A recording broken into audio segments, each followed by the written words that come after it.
안녕하십니까, 진도 포커스입니다. 이번 영상은 접도구역에 대한 영상입니다. 이 접도구역 표지석이 이렇게 세워져 있는데요, 이 접도구역 표지석은 1년에 한 번씩 도색을 해야 된다고 합니다. 그리고 이동하거나 넘어지지 않도록 관리를 해야 되는데, 지금 보시다시피 이렇게 글씨가 제대로 보이지 않을 정도로 관리가 되지 않고 있고, 지금 약간 기울어져 있는데 엉망이죠.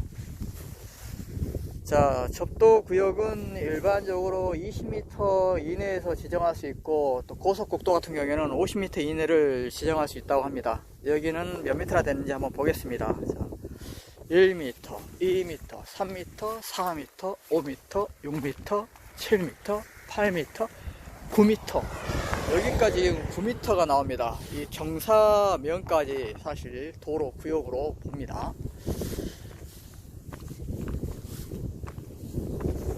제가 여기에 온 이유는 이것 때문입니다. 자,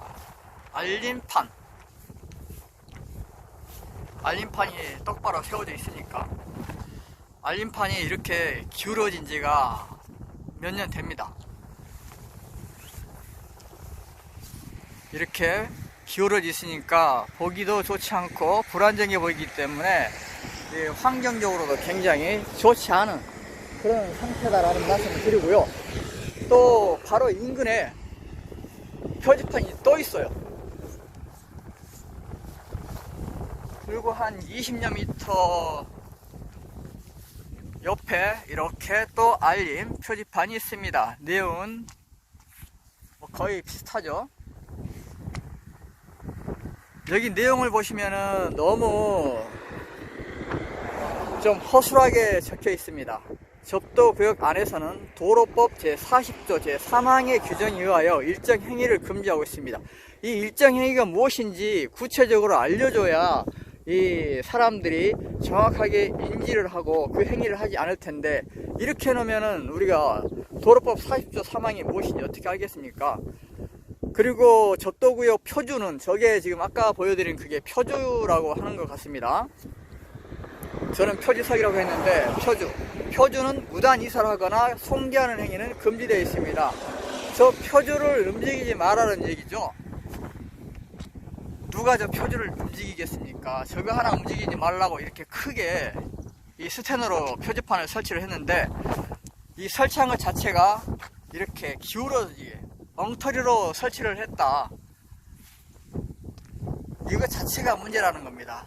이렇게 상식 없이 설치하고 관리되고 있는 이 표지판, 이것도 역시 시설이거든요. 그런데 이런 시설을 설치하지 말도록 이 도로법 제40조에 나와요. 건축물에 신축, 증축, 개축을 하지 말아야 되고, 또 공작물을 설치할 수 없도록 되어 있습니다. 그리고 수목이라든가 아마 위험 요소가 있는 것들을 제거하도록 이렇게 명할 수가 있는데, 자기들이 이런 표지처 이런 시설 만들어 놓고 이게 뭐 하는 겁니까? 접도구 안에 이런 쓸데없는 시설물을 만들어서, 그러니까 안내를 하려면 정확하게 하나만 정확한 내용으로 사람들이 쉽게 인지할 수 있도록 행위 금지 사항을 적시해 주면 좋은데, 그런 내용 없이 이렇게 형식적인 간판을 2개씩이나 달아놨어요. 이거는 안내 간판인 겁니다. 결국 시설이기도 하고요.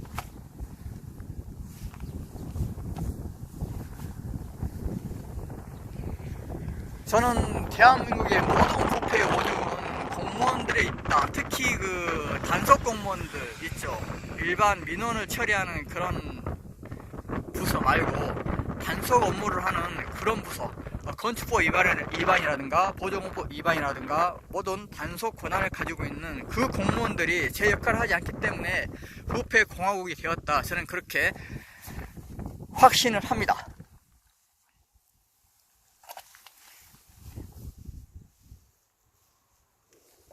보조금법 위반을 해도 덮어버리고, 농기법 위반을 해도 덮어버리고, 이것을 스스로 인지하지 못하고 누군가 신고를 했으면 좀 더 정확하게 실태 파악을 해서 이 행위를 정확하게 밝혀야 됨에도 불구하고 형식적인 조사와 그리고 또 증거 수집에 있어서 고발인, 고소인, 민원인에게 그 증거를 수집하도록 하는 것은 이건 이치에 맞습니까? 자기들은 또 뭐 수사권이 없네, 조사권이 없네, 뭐 이런 헛소리를 하는데, 그런 조사권과 수사권도 없으면 그런 뭐 도대체 국민권익위원회라는 곳에 제가 한번 민원을 넣어봤는데 자기들은 수사권도 없고 조사권도 없다는 거예요. 그래서 그 증거를 저한테 제출하라고 하는데 그 증거는 행정기관이 가지고 있거든요. 그래서 행정기관에 그 협조 공문을 보내서 좀 이렇게 하면 안 되느냐, 아니면 정보공개 청구를 하면 안 되겠느냐 하니까 정보공개 청구를 왜 자기들이 하느냐, 민원인께서 해서 제출해라, 이렇게 얘기를 하고 있습니다. 정말 기가 막힐 노릇 아닙니까? 아무튼 이 부패공화국 원흉은 그 직무를 제대로 이행하지 않는 이 부패하고 또 자기 의무, 그러니까 무엇을 하여야 한다라고 되어 있는 이 자기 의무를 이행하지 않는 것, 그리고 공무원의 직무를 제대로 수행을 해야 함에도 불구하고 수행하지 않음으로써 발생되는 많은 문제들이 있습니다.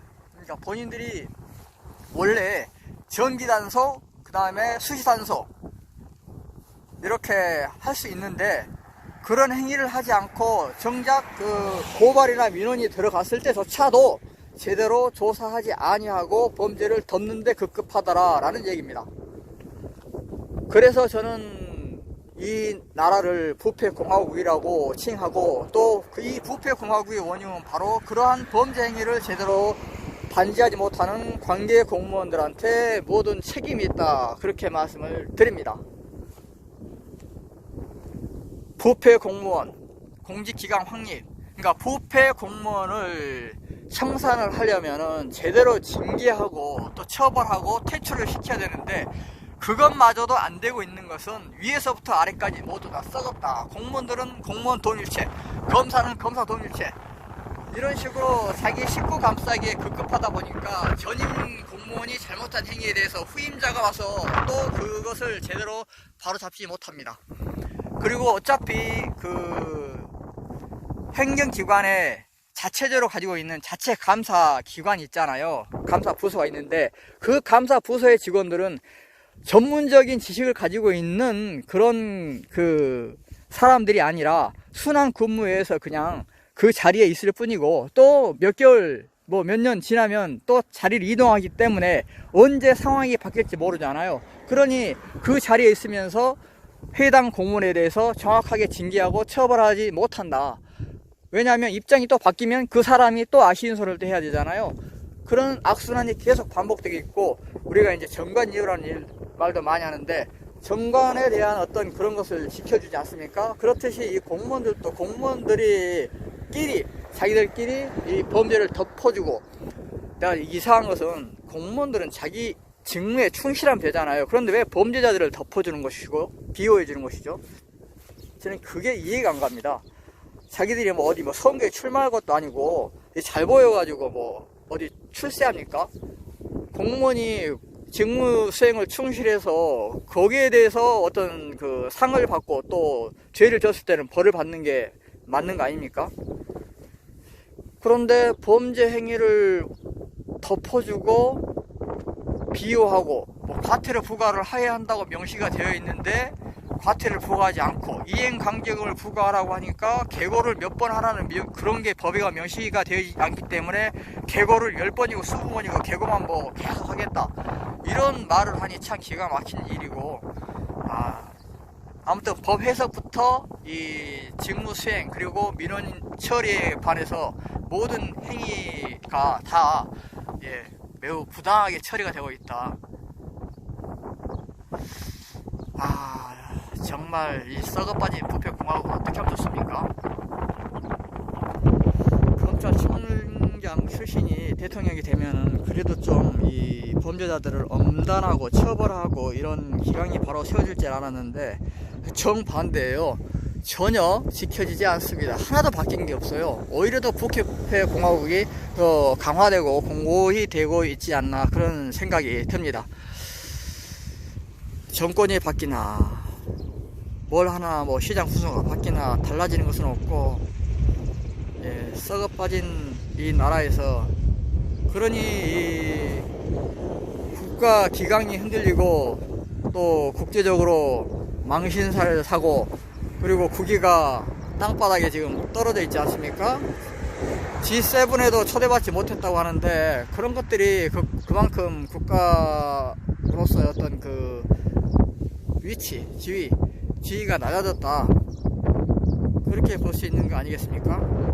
자, 적도구역이 기울어져 있는 표지판에서부터 시작해서 부패공화국의 한 단면을 보여주면서 또 횡설수설 늘어놓았습니다만은, 아무튼 부패공화국 청산을 염원하는 진도 포커스 많이 시청해 주시고 격려해 주시기를 바랍니다. 항상 건강하시고 행복하시길 바랍니다. 감사합니다.